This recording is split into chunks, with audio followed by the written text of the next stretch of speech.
Have you ever witnessed a father literally ban his own daughter from meeting her sister's wealthy in-laws? That's exactly what happened to me. While my sister stood beside him, smirking in victory, my father declared that my pathetic teaching job would embarrass our entire family in front of high society. But the text message I received that very night changed everything. And what unfolded at the Montgomery Foundation's annual gala left 500 witnesses absolutely speechless. Hi everyone, I'm Evelyn, 32 years old, and this is the story of how I went from being banned at the door to holding all the keys. If you're watching this, please subscribe and let me know where you are watching from. My alarm went off at 6 a.m., just like it had every weekday for the past 7 years at Lincoln High School in Seattle. I rolled out of my modest bed in my one-bedroom apartment, made instant coffee, and reviewed lesson plans for my 5 English classes. By 6:45, I was in my 2015 Honda Civic, navigating the familiar route to school, NPR playing softly on the radio. This was my life, predictable, stable, and according to my family, disappointingly mediocre. My salary of $48,000 a year was enough to cover rent, groceries, and the occasional dinner out with teacher friends. It wasn't glamorous, but I loved what I did. Every day, I taught 150 teenagers about literature, critical thinking, and most importantly, self-worth. The irony wasn't lost on me. Each morning, I stood in front of those kids preaching about believing in yourself, standing up for what's right, and never letting anyone diminish your value. Yet every family dinner, every holiday gathering, every phone call home, I sat silent while my father Robert reminded me how I'd wasted my potential by choosing education over business. It had been 15 years since I'd announced my decision to major in education. 15 years of comments like, teachers are just glorified babysitters, and you could have been somebody important. My younger sister Victoria had learned early that mocking my career choice earned Dad's approval. She'd built her entire identity around not being me, the family disappointment who chose chalk dust over corner offices. But here's the thing about teaching, it shows you that impact isn't measured in salary figures. At least that's what I told myself every time Dad forwarded me job listings for real careers. I had no idea that in less than 48 hours, everything would change. The call came during my lunch break. I was grading papers in the teacher's lounge when Mom's name flashed on my screen. Evelyn, I have wonderful news! Her voice bubbled with an excitement I hadn't heard in years. Victoria's engaged! I set down my red pen. That's sudden. Who's the guy? James Montgomery. The Montgomerys, darling. They own those boutique hotels. Montgomery Grand, Montgomery Estates. Your sister has really made it. My fingers found my phone, typing Montgomery Hospitality Group into Google. The results made my coffee turn cold. 12 luxury hotels across the Pacific Northwest. Estimated net worth, $500 million. Their flagship property, the Montgomery Grand in downtown Seattle, regularly hosted celebrities and dignitaries. My phone buzzed with an incoming FaceTime from Victoria. Her perfectly contoured face filled the screen, a massive diamond catching the light as she waved her left hand. 3 carats, Evelyn, 3! Can you even imagine? She angled the ring to catch more light. James proposed at his family's private vineyard. There were violinists and everything. Congratulations, Vic. How long have you two been dating? She laughed, that practice laugh she'd perfected for Instagram. 4 months. When you know, right? Besides, I'm not getting any younger, and unlike some people, I actually plan to marry Oop. The emphasis on up was deliberate. The Montgomerys have a whole floor, an entire floor, as their penthouse in Manhattan, not like that sad little box you call an apartment. I'm happy for you, I said, meaning it despite the barb. Victoria had always been desperate for something more, something bigger. Sure you are, she smirked. Anyway, we're having dinner tomorrow at Italiano's. Dad's already planning how to leverage this connection for his business. You should see him. He's practically glowing. Of course he was. Italiano's was the kind of place my father only booked when he had something to prove. As I walked through the heavy wooden doors, I spotted them immediately at the VIP table by the window, the one Dad always requested to be seen by the most people. "There she is," Dad announced, not standing as I approached. "The teacher graces us with her presence." Victoria sat beside him, her new ring positioned perfectly to catch the candlelight. Mom offered me a weak smile from across the table. "Congratulations again, Victoria," I said, taking my seat. "Isn't it wonderful?" Dad beamed at Victoria, then turned to me. "Your sister is marrying into the Montgomery family. The Montgomerys. Meanwhile, you're still, what is it you do again? Teach teenagers to read?" "I teach advanced placement literature, Dad." "Right. Well, Victoria will be Mrs. Montgomery soon. She'll be traveling the world, attending charity galas, making real connections. You could learn something from her, Evelyn. It's not too late to make something of yourself." Victoria leaned forward, her voice honeyed.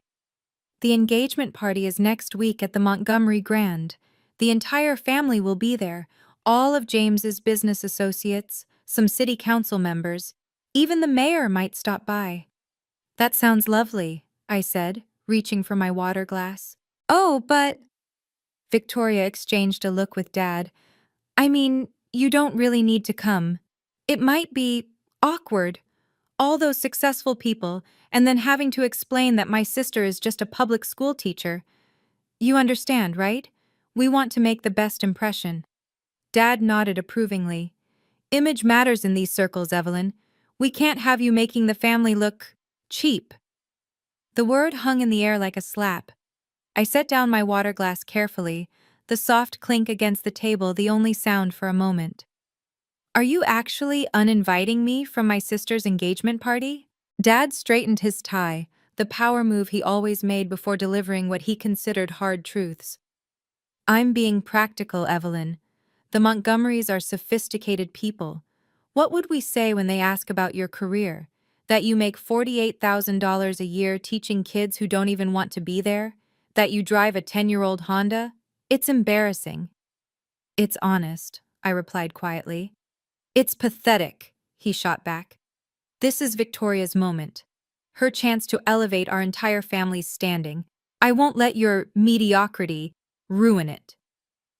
Victoria placed her manicured hand on Dad's arm, playing the peacemaker. "Evelyn, don't take it personally. We'll tell everyone you had a prior commitment. A teacher conference or something. That sounds important enough, right?" Mom stayed silent, studying her salad as if it contained the secrets of the universe. She'd perfected the art of disappearing while sitting right there. "So I'm officially banned from meeting the Montgomerys?" I asked, needing to hear it clearly. Dad laughed, actually laughed. "You really think I'd ever let you meet your sister's rich in-laws? Your blue-collar job makes our family look cheap. This is the opportunity of a lifetime for the Myers name, and I won't have you sabotaging it with your presence." They all watched me, waiting for tears, for anger, for the scene that would prove Dad right about my emotional instability. Instead, I folded my napkin and placed it beside my untouched plate. "Don't worry, you won't have to explain me to anyone." I stood and walked out, my footsteps steady on the marble floor, not looking back even when Mom finally called my name. By 11 p.m., I was in my pajamas, grading essays and trying not to replay dinner in my head. My phone buzzed on the coffee table. Unknown number. "This is Marcus Montgomery. We need to talk." I stared at the message. Montgomery. As in Victoria's soon-to-be brother-in-law? I Googled quickly. Marcus Montgomery, COO of Montgomery Hospitality Group, James's younger brother, Harvard MBA, 35 years old. His professional headshot showed sharp features and intelligent eyes. Another buzz. "I know about EduBridge Initiative. Impressive work." My heart stopped. EduBridge? How did he— Before I could respond, my phone rang, the same unknown number. "Ms. Myers?" The voice was professional but warm. "I apologize for the late hour. This is Marcus Montgomery." "How do you know about EduBridge?" I make it my business to know about innovative education programs in the Pacific Northwest. Your nonprofit has helped 10,000 students in 3 years, 92% improvement rate in standardized testing, 2 National Education Association awards.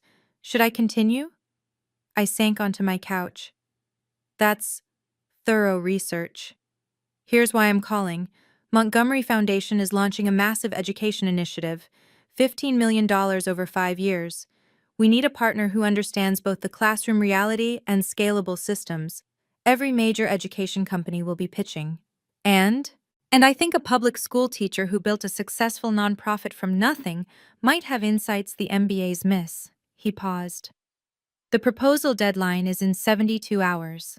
All finalists present at our annual foundation gala on March 15th. 500 attendees, investors, press, city officials. March 15th, the same day as Victoria's engagement party. Interested? He asked. I thought about Dad's words, about being banned, about being called cheap. Send me the requirements, I heard myself say. Check your email. And Ms. Myers? Don't let anyone tell you teachers aren't important. The line went dead. As I opened Marcus's email, memories flooded back to 3 years ago when I'd co-founded EduBridge Initiative with Sarah Cooper, another frustrated teacher who believed education technology could level the playing field. We'd started in my living room, writing grant proposals after school, pooling our meager savings to buy tablets for underfunded classrooms. Sarah handled the tech side while I developed curriculum. Neither of us took salaries for the first 2 years. This was about impact, not income. The work had consumed my evenings and weekends. While Victoria posted selfies from rooftop bars and Dad forwarded me corporate job listings, I was quietly building something that mattered. 10,000 students across Washington state now had access to personalized learning software. Our adaptive testing program had won recognition from the National Education Association twice. But I'd never told my family. Why would I? They'd just dismiss it as charity work, or worse, mock me for working for free. Dad would calculate the opportunity cost, the lost earnings, the poor business sense of helping kids who couldn't pay. The attached proposal requirements were extensive: financial projections, scalability models, impact metrics. Montgomery Foundation didn't mess around. They wanted a partner, not a charity case. I pulled up our files. Everything was there. 3 years of data, testimonials from students, recommendation letters from superintendents. We'd helped kids in Tacoma's toughest neighborhoods jump 2 grade levels in reading. We'd given rural students access to AP courses their schools couldn't afford to offer. My phone buzzed. Sarah calling. Did you see the news about Montgomery Foundation's education initiative? She asked breathlessly. Marcus Montgomery just called me personally. Silence. Then, are you serious? Evelyn, this could change everything. We could help millions of kids, not just thousands. She was right. This was bigger than family drama. This was our shot. The next 72 hours blurred together. Coffee became my blood type. Sarah and I worked in shifts. She handled financial projections while I crafted the narrative that would make Montgomery Foundation see what we saw: education's future. Page 37 needs tighter impact metrics, Sarah said over video call at 2 a.m., her own eyes rimmed with exhaustion. They want specifics. I pulled up our database. Jefferson High, 87% of our users passed AP exams versus 34% district average. Roosevelt Elementary, reading scores up 2.3 grade levels in one academic year. That's gold. Put it in bold. We dissected Montgomery Foundation's previous partnerships, identifying patterns. They valued innovation, but demanded sustainability. They wanted heart, but required hard data. Every word of our 50-page proposal had to earn its place. Marcus emailed once. Reviewed your draft outline. Strong foundation. Remember, the board thinks big. Don't hold back. By hour 60, we had something special. A comprehensive plan to reach 50,000 students in year 1, scaling to 500,000 by year 5.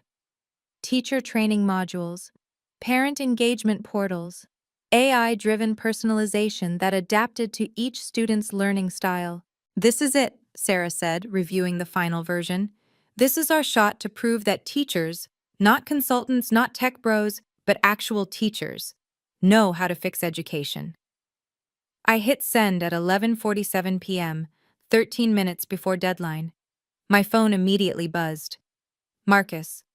Proposal received. Exceptional work. CEO William Montgomery wants to meet you personally.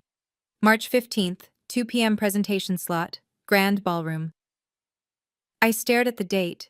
In the same building where Victoria's engagement party would happen, where my family would be celebrating without me, where I'd been banned from appearing. One more thing, his next message read. Your family will be at the VIP table. You okay with that? March 15th arrived gray and drizzling, typical Seattle spring weather. I stood before my closet at 6 a.m., staring at my single black suit, the one I'd bought for teaching interviews 7 years ago. It would have to do. My phone had been buzzing all morning. Victoria's Instagram stories showed her getting ready at the salon, champagne glass in hand, captioning everything with hashtag future Mrs. Montgomery. Mom had texted once, "Hope you're not too upset about tonight. Dad means well." I didn't respond. By noon, I was in the parking garage of the Montgomery Grand Hotel, sitting in my Honda Civic, reviewing my presentation one final time. Through the windshield, I could see the valet area where Bentleys and Teslas pulled up, disgorging Seattle's elite. An email from Dad landed in my inbox. Hope you're not planning anything stupid today. Victoria's happiness is what matters. I deleted it without responding and grabbed my laptop bag. The same hands that graded papers and wrote on whiteboards were about to pitch for $15 million. The lobby was intimidating. 3 stories of marble and crystal, fresh orchids everywhere.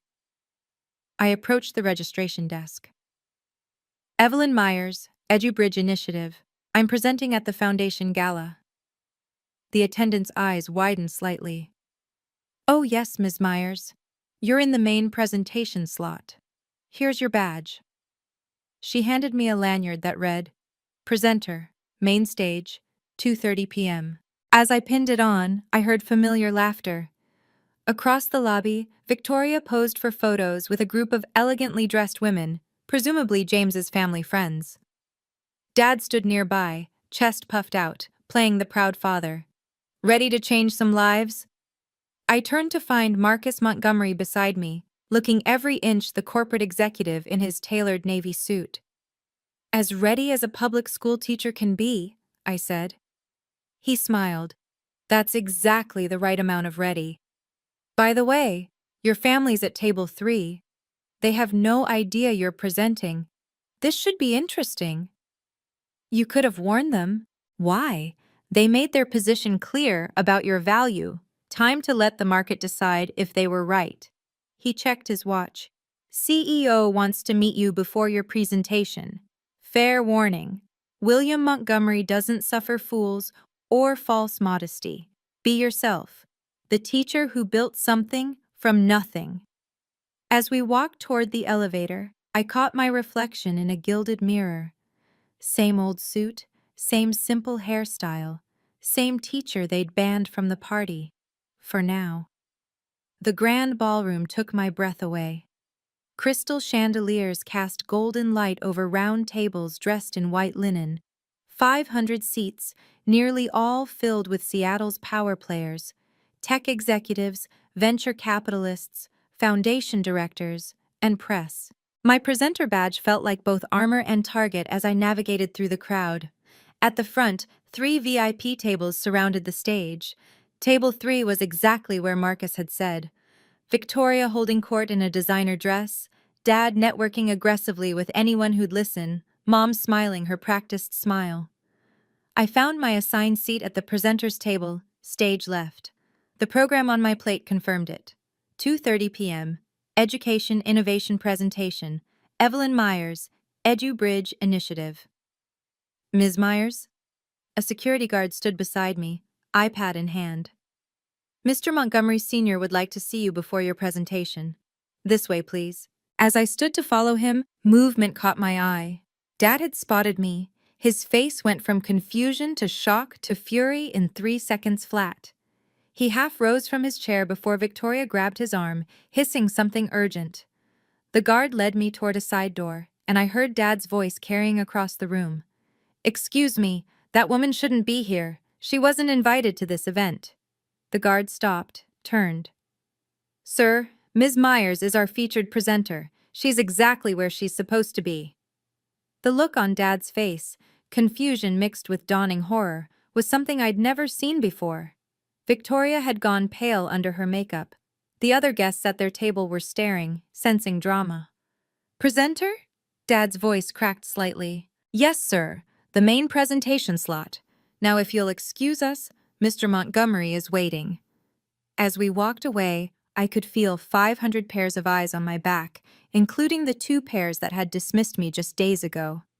The moment we stepped into the hallway, Dad's hand clamped onto my shoulder. "What the hell do you think you're doing?" His face was red, voice low but venomous. He must have followed us out. Victoria appeared behind him, her heels clicking on marble. "This is my engagement announcement, Evelyn. How dare you try to upstage me?" "I'm here on business," I said calmly, stepping back from Dad's grip. "I have a presentation for the Montgomery Foundation." "Presentation?" Dad laughed, but it was sharp, nervous. "You're a teacher. What could you possibly present to these people?" "Something that matters." "Don't be ridiculous. These are serious business people, not your teenage students." His voice rose. "You need to leave, now, before you embarrass us all." Victoria stepped closer, her voice dropping to a whisper. "Please, Evelyn, this is my day. My future in-laws are watching.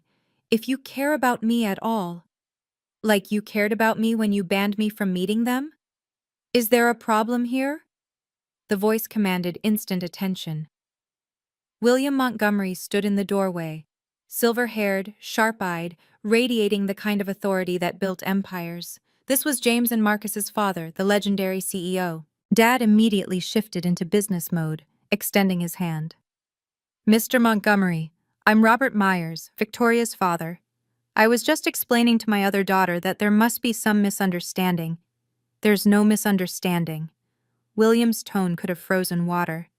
"Ms. Myers is presenting a proposal for our $15 million education initiative. She's one of our top candidates." The hallway went silent. "15 million?" Victoria's whisper was barely audible.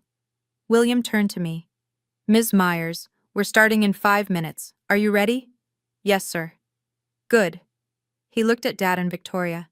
"I suggest you return to your seats. You won't want to miss this." William Montgomery didn't move until Dad and Victoria retreated back to the ballroom. Then he turned to me, his expression softening slightly. "I've read your proposal 3 times, Ms. Myers. 50 pages of the most comprehensive education reform strategy I've seen in 40 years of philanthropy." "Thank you, sir." "Don't thank me yet. That room is full of Harvard MBAs and Stanford PhDs who think they know education because they went to expensive schools. You're a public school teacher with a nonprofit that operates on a shoestring budget. They'll try to eat you alive." "I'm used to tough crowds. I teach teenagers." He actually smiled at that. "Marcus was right about you. You know what impressed me most? Page 37, the part about Jefferson High's AP pass rates. That wasn't a fluke. You've replicated those results in 12 schools." He'd memorized page numbers. This man didn't just skim proposals. The board needs to see that teachers, real teachers, know things consultants never will. Show them that. He paused. "Your family doesn't know about EduBridge, do they?" "No, sir." "Why not?" I thought about lying, spinning something diplomatic. But he'd asked for truth. "Because they would have dismissed it as charity work. Said I was wasting my time on kids who couldn't pay." William nodded slowly. "I built Montgomery Hospitality from one motel in Tacoma. My family thought I was crazy for 30 years. Then Forbes put me on their cover." He checked his Rolex. 2 minutes. "Remember, you're not asking for charity. You're offering them the best investment they'll ever make. As we walked back toward the ballroom, he added quietly, "Oh, and Ms. Myers, that family of yours at table 3? After today, they'll never underestimate you again." Hey everyone, I know you're probably wondering what happens when I step onto that stage in front of 500 people, including the family who literally banned me from being there. If you've ever been underestimated because of your job, please comment below and let me know. And if you want to see what happens next, make sure to subscribe so you don't miss the moment everything changes. Thank you so much for watching. The green room was a haven of calm before the storm. I FaceTimed Sarah quickly. "You've got this, Ev." Her face filled my phone screen. "Remember, we've changed 10,000 lives already. They need us more than we need them. The entire Montgomery family is out there, including the ones who think I'm worthless. Then show them what worthless looks like when it helps kids read at grade level for the first time." I smiled, ending the call to review my slides one final time. The data was irrefutable: 10,000 students served, 89% showing measurable improvement, 2 national awards. This wasn't charity, it was revolution. Marcus knocked and entered. "Your family's having a complete meltdown out there. Your dad cornered 3 board members trying to explain that you're confused about your role here." "Let me guess, I'm the help?" "Something like that. He actually told one investor that you were probably here as someone's assistant." Marcus shook his head. "The investor laughed and showed him the program with your name as featured presenter." My phone buzzed. A text from Mom. "Sweetheart, what's happening? Your father is very upset. Are you really presenting?" I didn't respond. She'd had years to ask about my life, my work, my dreams. She'd chosen silence every time Dad diminished me. "2 minutes," Marcus said. "Oh, and Evelyn?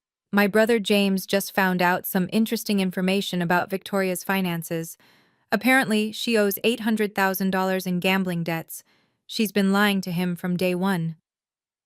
"That's not my concern right now." "No, but it might explain why she was so desperate to keep you away. She needed this marriage for money, and she thought you'd somehow ruin it." He headed for the door. "Break a leg, or as you teachers say, time to school them." The door burst open. Victoria stood there, mascara slightly smudged, her perfect composure cracking. "You have to stop this," she said, closing the door behind her. "Please, Evelyn, I'm begging you." "Stop what? My presentation?" "All of it." Her voice broke. "If you go out there, if you show them up, James will start asking questions. His family will dig into everything." "That's not my problem, Victoria." She stepped closer, and for the first time in years, I saw real fear in her eyes. "I owe money, a lot of money, $800,000. "What?" "Online gambling. It started small, just poker games with friends, then crypto betting, then—" She wrapped her arms around herself. "I kept thinking one big win would fix everything. James was my big win. The Montgomery money would save me. Victoria, you need help. Professional help. I need this marriage." The desperation in her voice was raw. "If you go out there and make me look like the failure, if you show them that the worthless sister is actually successful, James will leave me. His family will investigate. They'll find out everything. You built this on lies." "I'll die, Evelyn. If I lose James, if those creditors come after me, I'll kill myself. Is your presentation worth my life?" I stared at my sister, the golden child who'd spent years mocking my choices, who'd just days ago banned me from her engagement party. She was manipulating me even now, but the fear was real. "Victoria, you need treatment, not a wealthy husband. I can give you resources, connect you with—" "1 minute to stage, Ms. Myers," a stagehand called through the door. Victoria grabbed my hands. "Please, I'm your sister." "You told Dad I was unemployed? That's what you've been telling James's family?" Her silence was answer enough. At 2:30 p.m. exactly, I walked onto the stage. 500 faces turned toward me. The spotlight was blinding for a moment, then my eyes adjusted. Table 3 was right there. Dad frozen mid-conversation, Mom clutching her pearls, Victoria pale as paper. Good afternoon. I'm Evelyn Myers, co-founder and education director of EduBridge Initiative. Gasps rippled from Table 3. Dad actually stood up, then seemed to realize everyone was watching and slowly sat back down. 3 years ago, I sat in my classroom at Lincoln High School, watching brilliant students fail because our system failed them first. Today, I stand before you with proof that teachers, yes, teachers, have the solution. Click, first slide. A photo of students in a low-income school, tablets in hand, faces lit with discovery. EduBridge has reached 10,000 students across Washington state. Our adaptive learning platform has achieved an 89% improvement rate in standardized testing, not 20%, not 50%, 89%. Click. Data charts filled the screen. Undeniable evidence.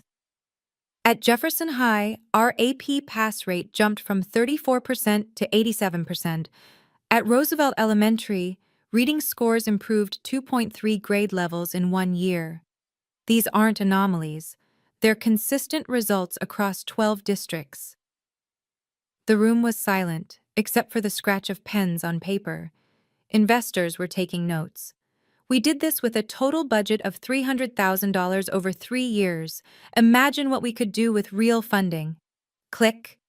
The expansion plan. Year 1, 50,000 students. Year 5, 500,000. Montgomery Foundation's $15 million investment wouldn't just change individual lives, it would revolutionize education equity in America. For 20 minutes, I laid out our vision with the precision of a CEO and the passion of someone who'd watched too many brilliant kids give up on themselves. When I finished, the silence lasted 3 seconds. Then the applause started. The applause was still dying down when James Montgomery stood up from Table 3. Victoria's fiancé, tall, handsome in that prep school way, but his face was stone. I have a question, he said, his voice carrying across the ballroom. The room went silent again.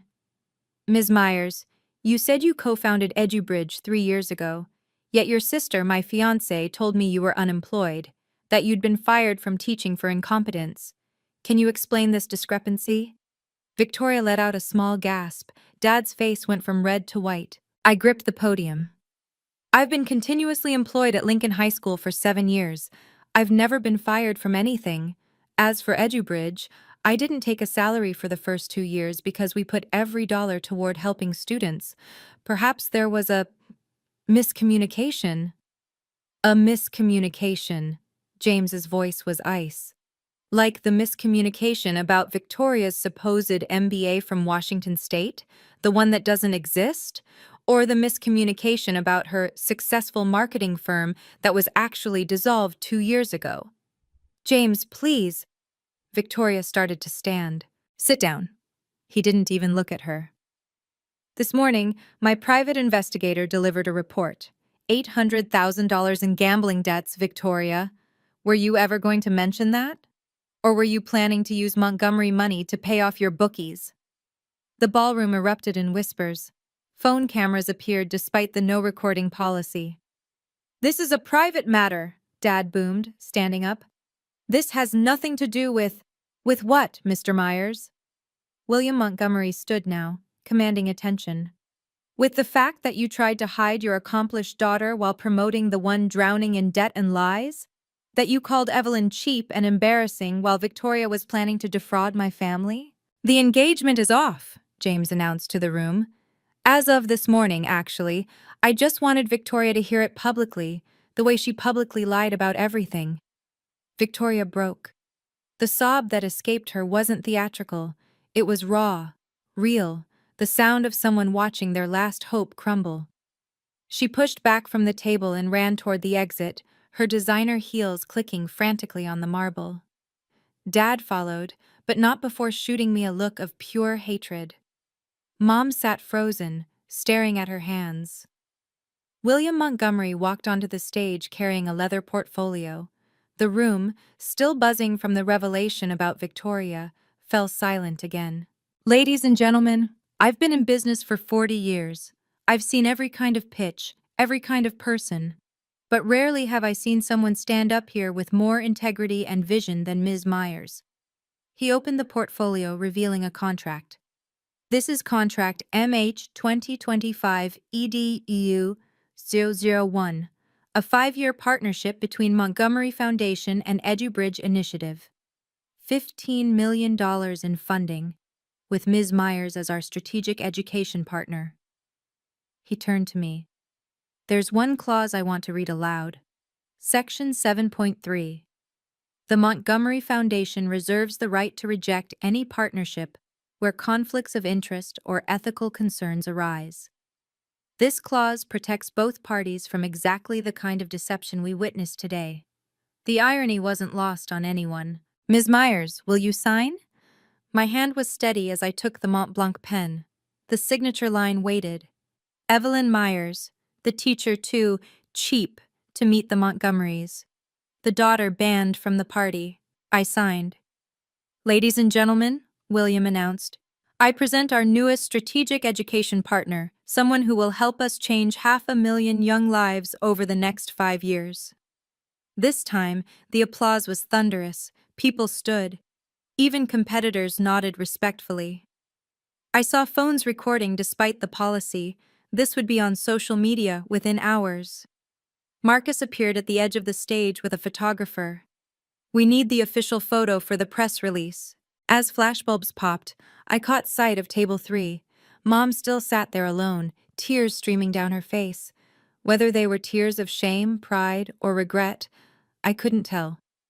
And for the first time in my life, I didn't care. As I left the stage, I watched Robert attempt damage control. He'd returned from chasing Victoria, his face blotchy, tie askew. He approached a group of VIP investors near the bar. Gentlemen, I'm Robert Myers. You just saw my daughter's presentation. I've been mentoring her for years, you know. Everything she knows about business came from… Excuse me. One of the men cut him off. Didn't you just call her embarrassing? We all heard you in the hallway earlier. Dad's laugh was forced. A misunderstanding. Family joke. I've always supported Evelyn's work. Really? Another investor pulled out his phone. Because James Montgomery just posted the security footage from the hallway. You literally forbade her from attending this event. It already has 10,000 views. The blood drained from Dad's face. A security guard approached. Mr. Myers, I need to escort you out. This is now a private foundation event, and you're not on the updated guest list.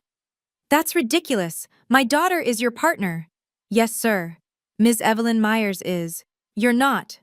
Please come with me. As Dad was led toward the exit, his phone rang.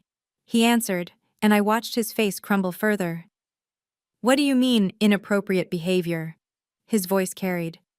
This is my career we're talking about. Later, Marcus would tell me that Dad's company, Cascade Insurance, was a small vendor for Montgomery Properties. The CEO had watched the viral video and wasn't pleased with how one of his managers had behaved at Montgomery's premier charity event. The last I saw of Dad that day, he was standing in the lobby, shouting into his phone while guests in evening wear gave him a wide berth. The man who'd built his identity on being respectable, professional, superior, reduced to a spectacle in the very place he'd tried to social climb. William Montgomery returned to the stage, this time with Marcus beside him. Before we continue with tonight's program, I want to make something crystal clear about our new partnership. His voice commanded the room. EduBridge Initiative will receive $3 million in Year 1 funding, with Ms. Myers having full autonomy over implementation. Our goal, 50,000 students by next December. Cameras flashed, reporters scribbled. Furthermore, Marcus stepped forward. I'll be serving as co-director working directly with Ms. Myers. I've been following EduBridge's work for over a year. This isn't charity, it's the best education investment in the Pacific Northwest. A reporter from the Seattle Times raised her hand. Ms. Myers, how does it feel to go from teaching salary to managing a multi-million-dollar initiative? I took the microphone. I'm still a teacher. The classroom just got bigger. Will you leave Lincoln High? Never. I'll reduce my course load but keep teaching. Students keep me grounded in why this matters. William nodded approvingly. This is why we chose Ms. Myers. She never forgot the mission. After the announcement, professionals swarmed me. Business cards, LinkedIn requests, interview requests from Forbes, The Wall Street Journal, Education Week. My phone buzzed constantly. Through the crowd, I saw Mom approaching hesitantly. Evelyn. Her voice was barely a whisper. I didn't know about any of it. Your work, the awards, the children you've helped. You never asked, Mom. I know. I let your father. I let him convince me that success only looked one way.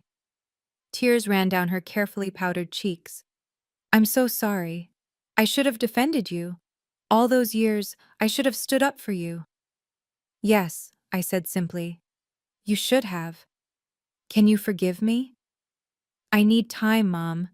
Years of silence can't be erased in one afternoon. Wow, thank you so much for staying with me through this journey. The story is almost at its conclusion, but there's one more twist I haven't shared yet.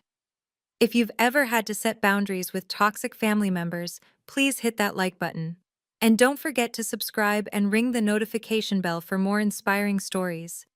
Share this with someone who needs to hear that their worth isn't determined by others' opinions. I found Victoria in the bathroom, sitting on the marble counter, her designer dress crumpled, makeup destroyed by tears. The confident Instagram influencer was gone, replaced by someone small and broken. Come to gloat? She asked without looking up. No, I came to check on you. She laughed bitterly. The sister you banned from your party is checking on you. There's irony. Victoria, you need help. Real help. I need $800,000 and a time machine. She finally looked at me. How long have you been successful? How long have you been hiding this? I never hid anything. You just never asked about my life unless it was to mock it. Dad said teachers were losers. And you believed him. She was quiet for a moment. I lost everything today. James, his family, my reputation. It's all over social media. Gold digger exposed at charity gala. I'm trending on Twitter. You can rebuild. How? I'm nobody without someone else's money or status. I don't have skills like you. I don't have passion or purpose. I'm just pretty and desperate. For the first time in years, maybe ever, Victoria was being honest. There are debt counselors, addiction programs. I can give you referrals. Would you give me money? I studied my sister. Even now, broken and humiliated, her first instinct was to look for someone else to solve her problems. No, but I'll help you find resources to help yourself. That's the only real help anyone can give you. She slid off the counter, wobbly in her heels. I hate you a little bit right now. I know. But maybe you're right. Maybe I need to figure out who I am when no one's watching. She left without saying goodbye. 6 months passed in a blur of transformation. The contrast between where I'd been and where I stood now was almost surreal. My new salary as strategic education partner, $150,000 plus comprehensive benefits. I'd moved from my cramped one-bedroom to a two-bedroom apartment downtown with a view of Elliott Bay and space for a real home office. Dad's trajectory went the opposite direction. After the viral video of him calling me cheap and embarrassing reached his company's board, he was demoted from regional manager to junior accounts. His office moved from the executive floor to a cubicle. The man who'd spent decades cultivating an image of success now ate lunch alone in the break room. Victoria had enrolled in Gamblers Anonymous and moved back in with Mom. She worked retail at Nordstrom, not as a personal shopper to the elite like she claimed on Instagram, but in the stockroom, processing returns. Her creditors had agreed to a payment plan, $500 a month for the next 15 years. The irony was perfect. The daughter banned from the engagement party for being too low class now sat in board meetings with billionaires. The sister who'd smirked about her 3-carat ring now wore a name tag and orthopedic shoes. The father who'd declared me worthless now reported to someone half his age. But the sweetest reversal? The Montgomery Foundation board meetings were held on the 40th floor of the Columbia Center, the same floor where Dad's old office had been. Sometimes I'd pass his former colleagues in the hallway. They all knew who I was now. They all knew what he'd said about me. From band to boardroom, Marcus had said during our last meeting. That should be your memoir title. I'd laughed. I'm too busy changing lives to write about my own. But privately, I savored the justice of it all. The Seattle Times ran it above the fold.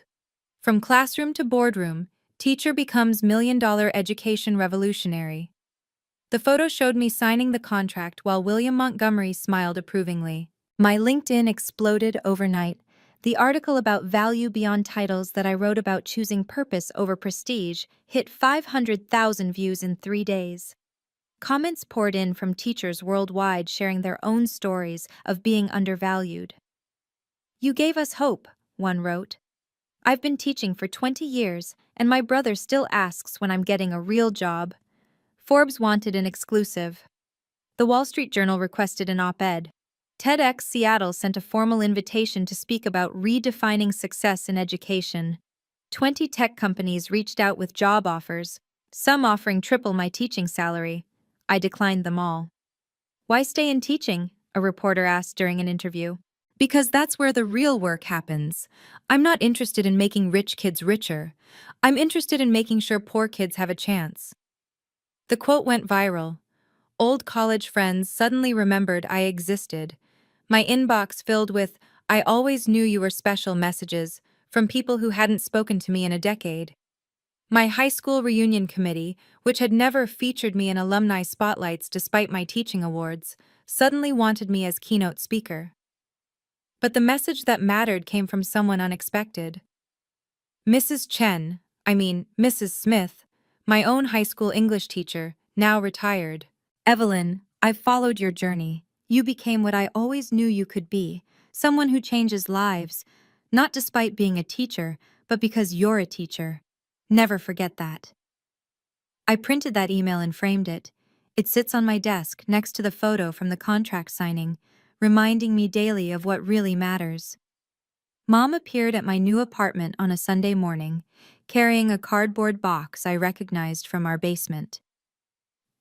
"I need to tell you something," she said, setting the box on my coffee table. Inside were things I'd never seen: newspaper clippings of my teaching awards, printed screenshots of EduBridge's website, photos from our nonprofit events that someone had found on social media, all carefully preserved in plastic sleeves. "You collected these?" "Every single one. I created a Google alert for your name 3 years ago." She sat down heavily. "Evelyn, I need you to know something. When I was 25, my mother banned me from my cousin's wedding. She said my job as a seamstress was too working class for her wealthy relatives." I stared at her. "I never fought back, never stood up for myself. I married your father because he seemed ambitious, successful. I thought if I attached myself to someone going places, I'd finally be enough." She wiped her eyes. "But I lost myself, and when he started doing the same thing to you, I froze. I became my mother, watching history repeat." "Why didn't you ever tell me?" "Because I was a coward. It was easier to stay quiet than admit I'd wasted 40 years trying to earn approval from people who'd never give it." She pulled out one more item: a check. "This is my divorce lawyer's retainer. I'm leaving your father." "Mom, watching you up on that stage, seeing you refuse to shrink yourself, watching you succeed without his approval, you did what I never could. You chose yourself." She stood to leave. "I know I failed you for 15 years. I don't expect forgiveness. I just wanted you to know that you taught this old student one last lesson. It's never too late to stop accepting less than you deserve." 3 weeks later, Dad showed up at the EduBridge office. I watched him through the glass door, suit wrinkled, hair uncombed, the polished executive image completely gone. "5 minutes," I told security. "That's all." He entered my office and stopped, taking in the space, the awards on the wall, the view of the sound, the conference table where I'd just finished meeting with Microsoft's education team. "Nice office," he said stiffly. "What do you want, Dad?" I need your help. The words seemed to physically hurt him. My company, they're pushing me out. They say my behavior at the Montgomery event showed poor judgment.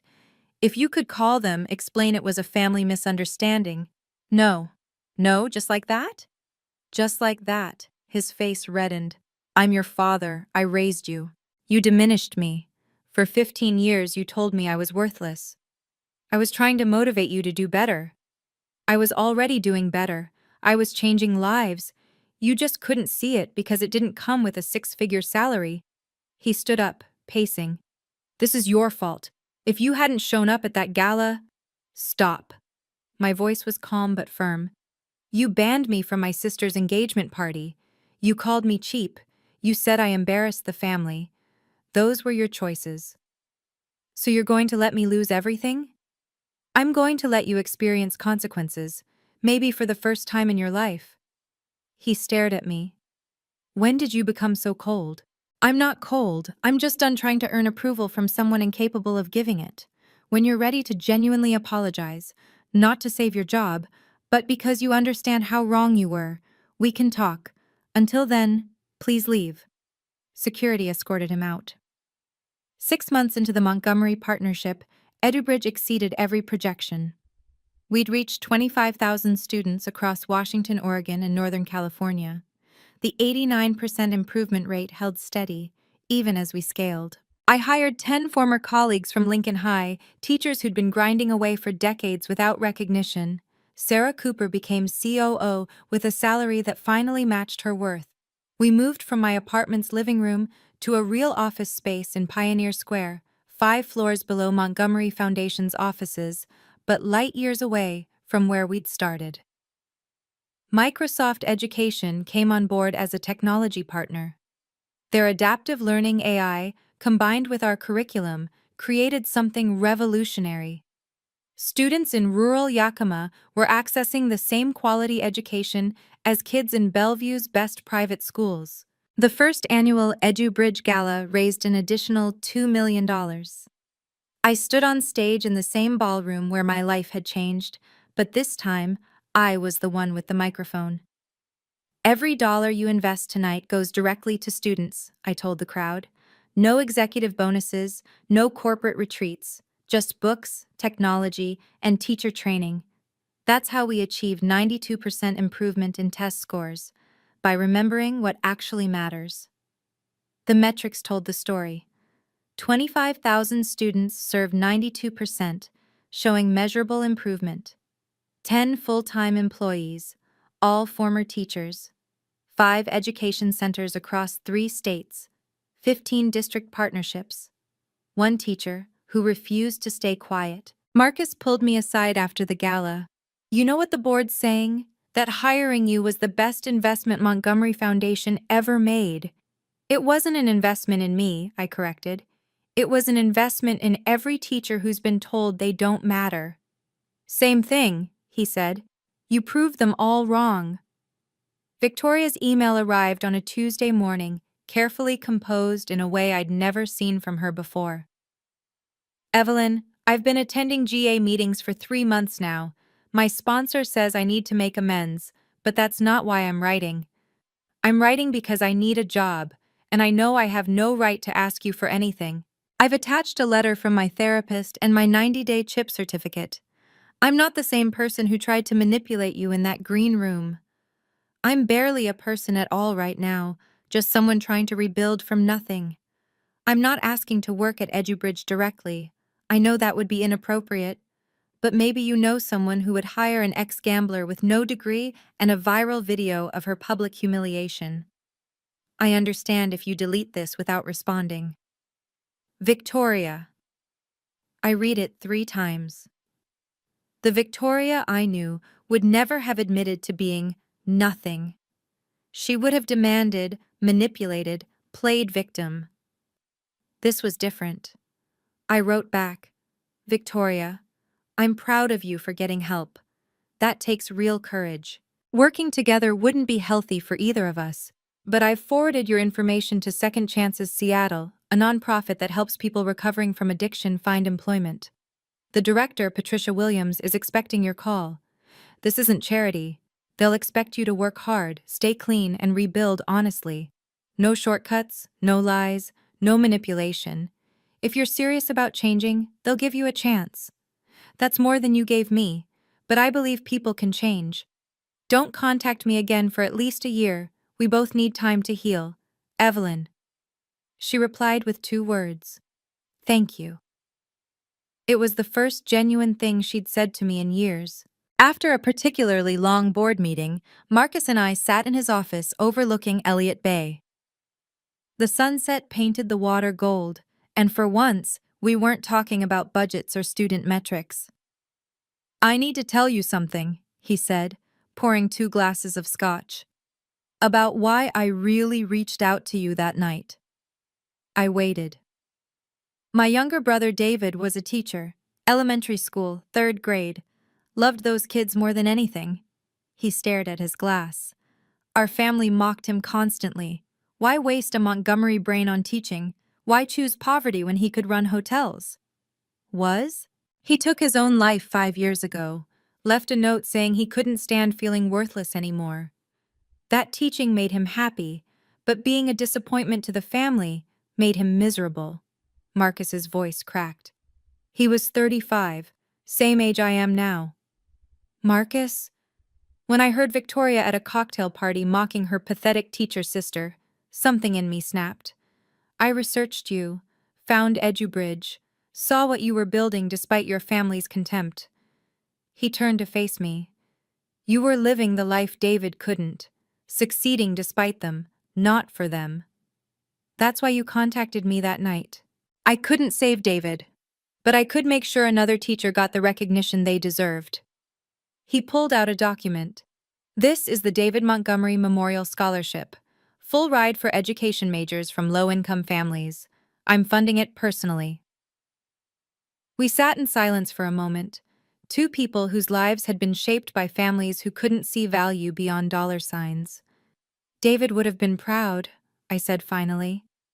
He would have loved you, Marcus replied. A teacher who refused to apologize for being one. We clinked glasses, toasting a teacher neither of us could save, but whose memory would help save others. A year later, James Montgomery married someone else, Patricia Chen, a special education teacher from Tacoma. The wedding was at the Montgomery Grand, in the same ballroom where everything had exploded. I sat at the head table as an honored guest, between William Montgomery and Marcus, the same table where my family had once sat, convinced they belonged in high society. Funny how things work out, William said during his toast. I thought I was getting a social climbing daughter-in-law. Instead, I got Seattle's most innovative education partner, and my son found real love with someone who shares his values. Patricia was everything Victoria wasn't. Genuine, accomplished in her own right, devoted to her work with special needs children. James looked at her the way he'd never looked at Victoria, with respect, not just attraction. To teachers, William raised his glass, looking directly at me, who shape our future and ask for nothing but the chance to do their work. The entire room toasted.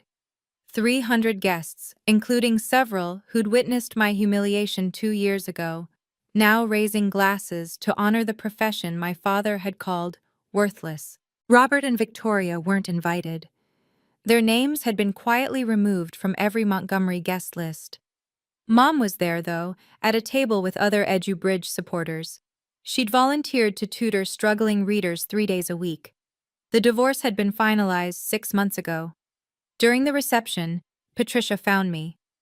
Thank you, she said simply, for showing that teachers belong in every room, at every table. We always belonged, I replied. Some people just took longer to notice.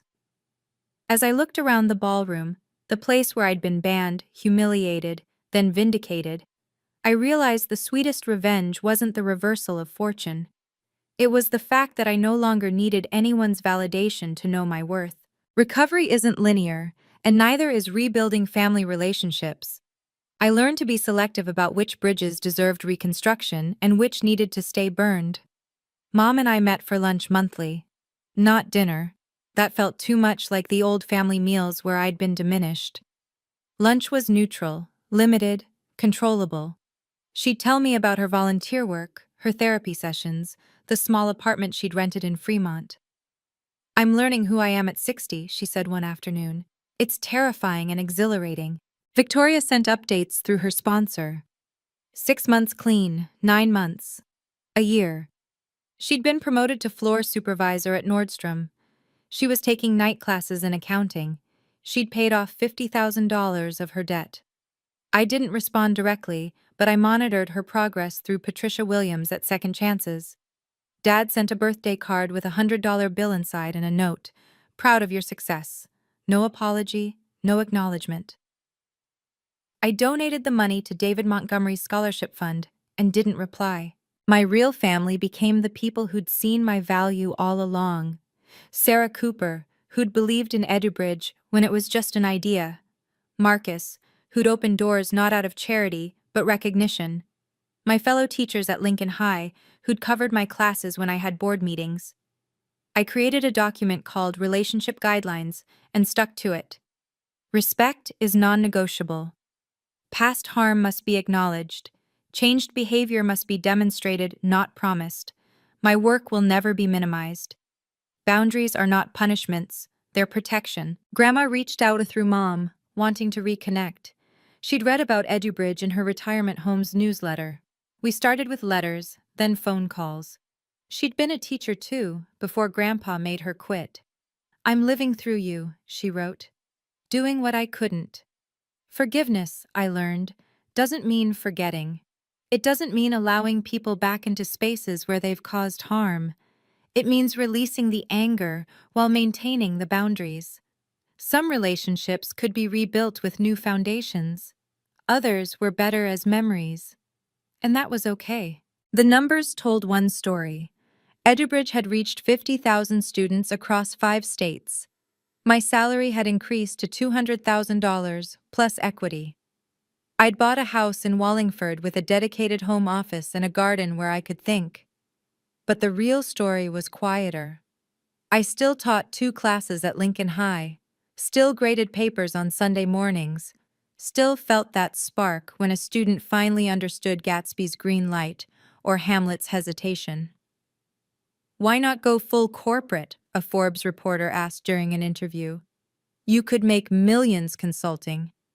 "Because Monday morning, I have 32 teenagers who need to know their thoughts matter. That's worth more than any consulting fee." The article headline read, "The Teacher Who Refused to Stop Teaching: How Evelyn Myers Built a $50 million Education Empire Without Leaving the Classroom." I'd started dating Michael, a history teacher I'd met at an education conference. He understood why I graded papers during dinner sometimes, why I cried when a student finally passed their AP exam, why I'd never fully leave the classroom. "You're not a CEO who teaches," he said. "You're a teacher who happens to run a company." The house felt different from my old apartment. It had space for possibility. A room for visiting student teachers, a library for all the books I'd collected, a kitchen where I hosted monthly dinners for EduBridge staff. It was earned, not given, built, not inherited. One evening, I found myself in the garden, reading student essays about success. One wrote, "Ms. Myers shows that success isn't about proving others wrong, it's about proving yourself right." I smiled. A 17-year-old understood what my father never could. The evening was peaceful. No family drama, no need for validation. Just a teacher, some essays, and the quiet satisfaction of work that matters. The news came through Marcus. Robert Myers had been terminated from Cascade Insurance after a second viral incident, berating a junior employee and calling them worthless in front of clients. The video made rounds in Seattle business circles. No one would hire him. He applied to EduBridge for a janitor position. I saw the application in our system, desperately padded, trying to hide the gaps, the demotion, the termination. Sarah brought it to me personally. "What do you want to do?" she asked. "Reject it. He's not suitable for our organization culture."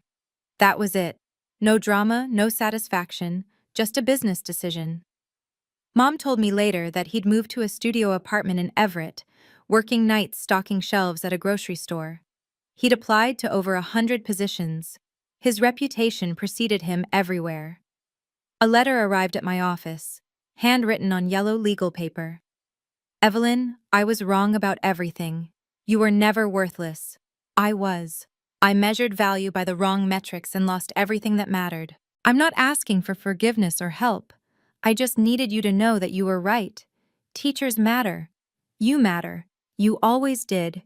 I'm proud that you're my daughter, even though I have no right to that pride. Robert. I read it twice, then filed it away. No response needed. Some reckonings happen too late for reconciliation, but perhaps not too late for learning. Mom mentioned he'd started volunteering at a literacy center, teaching adults to read. He's different, she said. Broken. But maybe that's what he needed to be. I didn't visit. Didn't reach out. Some distances are meant to be maintained. But I hoped, quietly, that maybe he'd finally found value in something that didn't come with a price tag. 18 months after the gala disaster, Victoria sent a graduation announcement.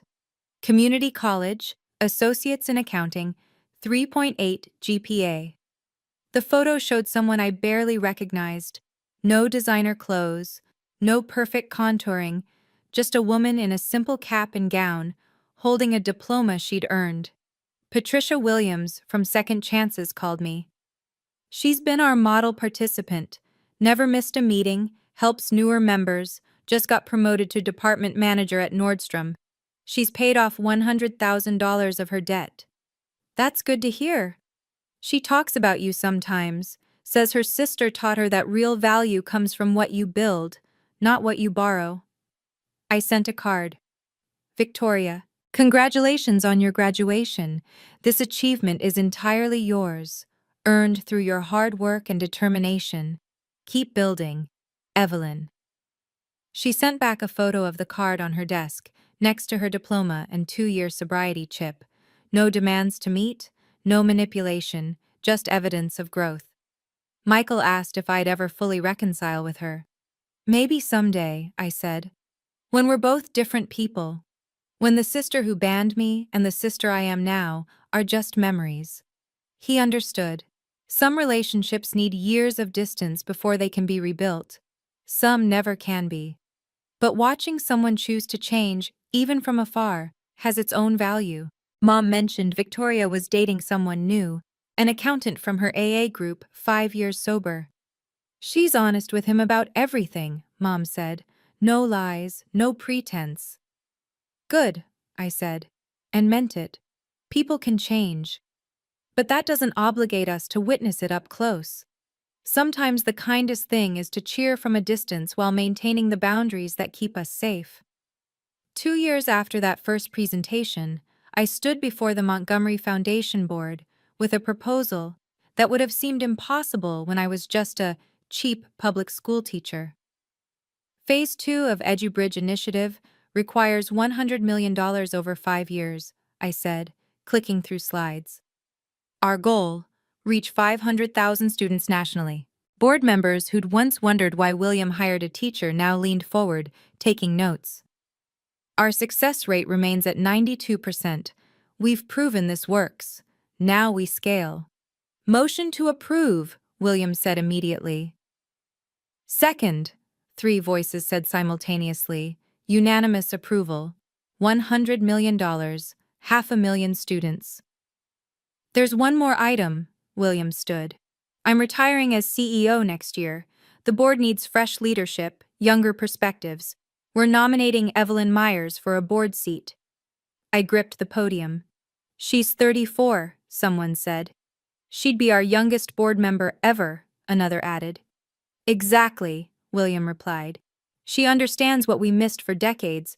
That real innovation comes from practitioners, not theorists. All in favor? Every hand raised. I became the youngest board member in Montgomery Foundation's 50-year history. The teacher they'd tried to ban from the building now had a vote on every major decision. After the meeting, William pulled me aside. You know what convinced me to hire you initially? The proposal? No. The fact that you walked away from that dinner without defending yourself. You knew your worth wasn't up for debate. That's rare. He smiled. Your father thought keeping you away would protect his image. Instead, it revealed exactly who deserved a seat at this table. As I looked around the boardroom, my boardroom now, I thought about every teacher grading papers late into the night, believing their work matters despite the world telling them otherwise. It does matter. We matter. My TEDx Seattle talk was titled Value Beyond Titles: Why We Measure Worth Wrong. I opened with the story that started everything.